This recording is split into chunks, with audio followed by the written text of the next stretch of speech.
우리 먼저 좌우 앞뒤 놈들과 서로 인사하면서 시작하겠습니다. 하나님 말씀이 복이며 예배는 기쁨이 됩니다. 하나님 말씀이 복이며 예배는 기쁨이 됩니다. 아멘. 자, 오늘 우리가 함께 나눌 말씀 은혜로 다시 시작되는 이야기입니다. 또 아침 또 찬양대가 은혜라는 찬양곡을 선택해 주셔서 얼마나 감사한지 모릅니다. 오늘 우리는 대림절 네 번째 주일을 지내며 다시 한번 기다림이라는 이 단어가 마음을 붙잡습니다. 그러나 대림절의 기다림은 막연한 기대나 연말의 분위기가 아닙니다. 성경이 말하는 이 기다림은 하나님이 이미 시작한 일을 신뢰하며 살아가는 태도에 있습니다. 그러므로 이 기다림은 하나님이 이미 시작하신 이야기, 그리고 은혜로 다시 시작되는 한 인생의 이야기, 하나님의 은혜로 시작된 한 소년의 이야기에서 출발합니다. 이스라엘 백성은요, 수백 년 동안 기다렸습니다. 바벨론 포로 이후 무너졌던 왕국, 로마 제국의 압제 아래 짓눌렸던 현실, 선지자의 음성이 끊긴 침묵의 세월 속에 사람들은 마음속으로 이렇게 묻고 있었을 것입니다. 하나님, 여전히 일하고 계시는지요? 하나님, 메시아 약속은 아직 유효한가요?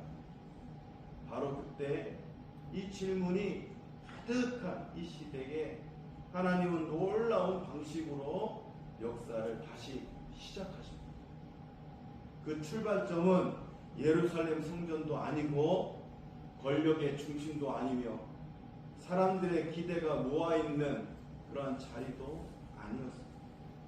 그저 작은 곳, 나사렛이라는 작은 동네, 로마 제국의 지도에도 제대로 이름이 올라가지 않은 그런 변두리, 그곳에 사는 평범한 소녀 마리아라는 이름 하나 외에 특별한 이력이 없는 소녀로부터 시작됩니다. 가문도 지위도 능력도 없습니다. 그저 하루하루를 살아가면서 이 정원한 요셉과 조용하게 미래를 준비하던 그런 한 처녀였습니다. 그런데 하나님은 바로 그 마리아를 찾아왔다라는 거죠. 천사는 말합니다. 은혜를 입은 자여 평안할지어다. 이 표현은 넌 특별해서 선택했다가 아니라 너에게 주어지는 모든 것은 전적으로 하나님의 은혜다라는 선언이고 선포입니다. 여기서 대림절이 우리에게 묻습니다. 저와 여러분, 너는 하나님의 선택을 받아들일 준비가 되어 있는가? 하나님은 지금도 세상이 보기에 보잘것없는 사람들, 대단하지도 완벽하지도 않은 그런 사람들을 통해 하나님의 일을 이루어 가십니다. 사도 바울도 이렇게 고백합니다. 하나님께서 세상에 미련한 것들을 택하사 지혜 있는 자들을 부끄럽게 하시고 약한 것들을 택하사 강한 것들을 부끄럽게 하시며, 성경은 또 말합니다. 하나님은 완벽한 완성된 사람을 부르시는 분이 아니라 부르심 속에서 사람을 빚으시는 분이시라는 거예요. 예, 맞습니다. 우리가 코로나 팬데믹을 통과하면서 우리는 우리 자신이 얼마나 약한 존재인지 우리는 뼈저리게 느꼈습니다. 예상치 못한 상황에서 무력했고 작은 균 하나 앞에서 삶이 흔들려 버렸습니다. 그러나 바로 그 자리에서 우리 대림절은 우리에게 속삭입니다. 하나님은 연약한 자를 택하여 새로운 일을 시작하신다. 이 은혜의 부르심 앞에 우리가 서 있는 줄로 믿습니다. 아멘. 천사가 마리아에게 전하는 메시지는 악의 이름을 알려주는 정도가 아닙니다. 메시아의 정체성을 선포하는 결정적인 장면이 오늘 본문에 이야기합니다. 지극히 높으신 이의 아들이라 일컬을 것이요 다윗의 왕위를 받으실 것이며 그의 나라가 무궁하리라. 할렐루야. 아멘. 여기에는 이스라엘의 수백 년 동안 기다려왔던 약속이 담겨 있는 거죠. 오실 그분이 오신다라는 거예요. 바벨론 포로 이후에 무너졌던 왕국 로마 압제의 아래 신용하는 이 민족이 하나님의 침묵 속에서 메시아는 정말 오실까? 이 절망했던 사람들에게 그들에게 천사는 말합니다. 메시아가 오신다. 그분은 참된 왕이시다. 그리고 그분은 그분의 나라의 영원한 분이시다. 대림절은 바로 이 고백을 다시 붙잡는 시간이 되어줄 줄 믿습니다. 아멘. 예수님은 단지요 좋은 스승이 아닙니다. 예수님은 많은 구원자 중에 하나가 아닙니다. 예수님은 일시적으로 우리를 위로를 주기 위해서 존재하시는 분이 아니라는 거예요. 예수님은 하나님의 아들이며 모든 왕 중의 왕이시며 영원한 통치자이심을 믿습니다. 아멘. 사회적 혼란과 종교 혼합주의 그리고 종교 다원주의가 섞인 오늘의 시대 속에서 교회가 잃어버리지 말아야 할 가장 중요한 고백이 되어야 하겠지. 하지만 우리는 매일 선택의 기로에 서 있습니다. 무엇을 잡고 살 것인가? 무엇을 기준으로 결정할 것인가? 세상은 끊임없이 기준을 교체하라고, 바꾸라고, 다른 것을 선택하라고 이야기합니다. 때로는 성과 위주, 때로는 속도로 비교하고 그렇게 여론이 오늘의 진리가 됐다가 내일은 버려진다. 그러나 예수님이 누구신지를 바로 고백할 때에 우리의 삶의 기준이 흔들리지 않을 줄 믿습니다. 아멘. 우리의 선택과 판단 그리고 가치관 이 모든 것이 예수 그리스도로 바로 서면 신앙만이 아니라 삶 전체, 인생 전체가 바로 설 줄로 믿습니다. 아멘. 그러므로 이 고백이 오늘 다시 우리의 기준, 시표가 되기를 소망합니다. 하지만 여기서 이야기 한층 더 깊어집니다. 마리아의 인간적인 도저히 받아들일 수 없는 현실 앞에 놓이지요. 처녀가 아이를 잉태해야 한다. 이거는 불가능한 이야기인데 그런데 천사는 이렇게 말합니다. 하나님의 모든 말씀은 능하지 못하심이 없느니라. 아멘. 즉 하나님께서는 불가능한 일이 없다라는 거지. 아멘. 하나님은 다 하실 수 있습니다. 하나님은 다 가능하시다라는 말씀입니다. 마리아는 이 말씀을 가슴 깊이 받아들입니다. 그리고 이렇게 고백합니다. 말씀대로 내게 이루어지리라. 아멘. 이 한 문장은요 성경 전체에서 가장 위대한 신앙 고백 중 하나입니다. 왜냐하면 이 순종에는 엄청난 위험이 따랐기 때문이라는 거죠. 어떻게 정혼한 여인이 임신하면 이 율법상으로 이스라엘의 율법상으로 불에 빠져 죽어도 마땅한 거죠. 요셉이 파혼을 결정할 수도 있었어요. 마을의 조롱과 비난을 평생 안고 살아야 할 수 있었어요. 그러나 마리아는 현실보다도 하나님의 말씀을 더 신뢰했다라는 거예요. 그리고 그 믿음 위에서 하나님은 역사하신 줄 믿습니다. 아멘. 오늘 우리의 삶에도 이런 질문이 수도 없이 다가올 것입니다. 우리는 무엇 앞에서 불가능하다고 단정하고 있는 여러분, 우리 삶은요 기다림인 거지요. 인내인 거지요. 인생도 마찬가지입니다. 기다림이고 또 인내입니다.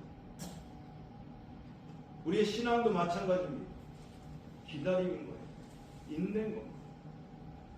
해결되지 않는 경제적 어려움, 가족 사이의 오랜 상처, 건강 문제, 반복되는 영적 침체, 기도해도 변화되지 않는 삶의 영역들, 우리는 어느새 이러한 것들로 인해서 그냥 그런 거야 라고 습관적으로 포기하고 있는 것은 아닌지 생각해 봐야 된다라는, 하나님은 다 하실 수 있는 줄 믿습니다. 아멘. 대림절은 우리를 다시 생각하게 합니다. 불가능을 기준을 살 것인지, 이 불가능한 기준을 살 것인지, 아니면 하나님 말씀으로 그 기준으로 살 것인지. 그래서 대림절 마리아를 통해서 우리에게 다시 한번 말합니다. 하나님께서는 능치 못하심이 없으리라. 이것이 우리에게 은혜가 되어야 될 줄로 믿습니다. 아멘. 마리아처럼 믿고 순종할 때에 불가능이 가능으로, 부정을 긍정으로, 절망이 희망으로, 죽음이 생명으로 바뀌는 것이죠. 그래서 대림절의 마지막은 언제나 하나의 결단으로 이어집니다. 말씀대로 내게 이루어지리라. 사랑하는 성도 여러분, 하나님은 오늘도 약한 자, 평범한 자, 준비되지 않아 보이는 그런 자를 통해서 그리스도를 증거하게 하십니다.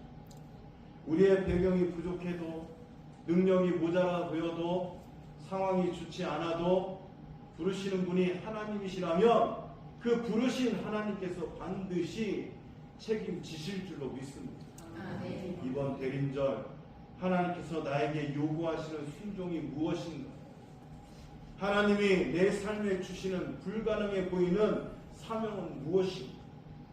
그 질문 앞에 서는 순간 대림절은 단지 예수님의 오심을 기념하는 시간이 아니라는, 하나님의 계획 속에 내가 다시 서는 결단의 시간으로 삼기를 바랍니다. 아멘. 사랑하는 성도 여러분, 대림절은 결국 단 하나의 결단으로 우리를 이끕니다.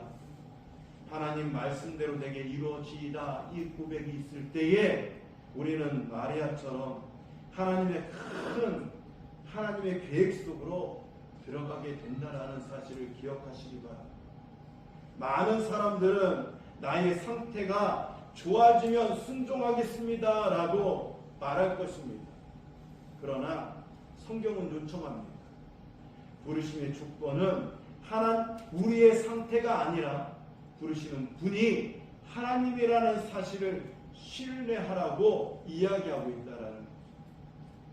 하나님은 여전히 약한 자를 부르시고 평범한 자를 사용하시며 눈에 띄지 않는 삶을 통해 그리스도를 증거하게 하신다라는 거 기억하시기 바랍니다.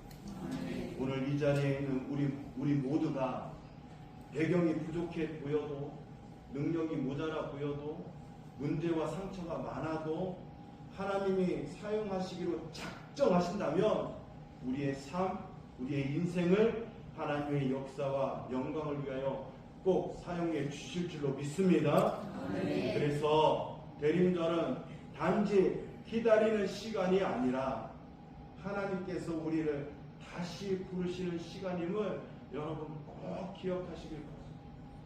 그러므로 대림절 마지막 기간에 내 상태가 좋아지면 순종하겠다라가 아니라, 주님 제가 준비되어 있습니다, 말씀대로 은혜대로 이루어지길 바랍니다 라는 이 믿음의 고백이 하나님의 은혜로 다시 시작되는 믿음의 이야기를 쓰는 저와 여러분 김천 시민교회 성도들 다 되시기를 바랍니다. 아멘. 말씀을 정리하겠습니다.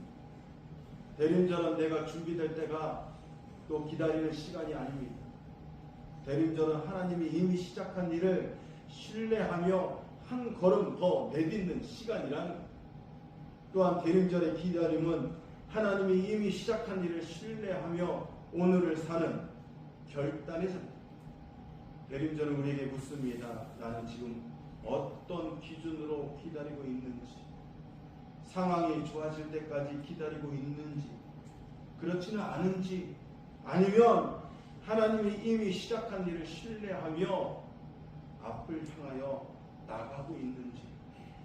마리아는 준비된 사람이어서 순정한 것이 아닙니다. 이해했기 때문에 아멘 한 것도 아니라는 거예요. 다만 부르시는 하나님이시라는 사실 하나를 붙잡았을 뿐이라는 거예요. 오늘 우리의 현실도 다르지 않습니다. 불확실합니다. 어떻게 어디서 터질지 모르는 그런 상황이 속출합니다. 흔들리는 관계 가운데서, 신뢰했던 관계 가운데서 때로는 배신도 당하고 뒤통수도 맞습니다. 그래서 지치기 쉬운 마음속에 하나님은 여전히 우리를 부르시고 말씀대로 이루어지기를 원한다라는 그러한 순종의 말, 믿음의 말을 듣기를 원하시지 않으실까요? 또한 마리아는 자신의 형편이 좋아질 때 순종하지 않았습니다. 이해되지 않는 말씀 앞에 설명할 수 없는 상황 속에서도 말씀대로 내게 이루어지리라 라고 응했다라는 거죠. 오늘 우리도 같은 자리에 서 있는 줄 믿습니다. 불가능해 보이는 현실을 기준으로 살 것인가를, 아니면 하나님 말씀을 붙들며 그 말씀들을 신뢰하며 살아가실 것인지. 하나님은 여전히 연약한 자를 부르시고 평범한 자를 통해서 일하신다라는, 준비되지 않아도 그러한 인생 가운데 하나님을 통해서 역사하심을 여러분 믿으시기 바랍니다. 아멘. 그 하나님이 지금도 살아계시고 우리와 함께 하시고 우리에게 역사하실 줄로 믿습니다. 아멘. 그러므로 이번 대림절의 절정의 기간 가운데에 주님 나중에 하겠습니다가 아니라 지금 이 시간 여기서 순종하겠습니다라고 고백하며 그 은혜로 다시 시작하고 순종으로 이야기를 써가는 저와 여러분 김천 시민 공동체가 되기를 예수 그리스도의 이름으로 축원해 드립니다. 아멘. 기도하겠습니다.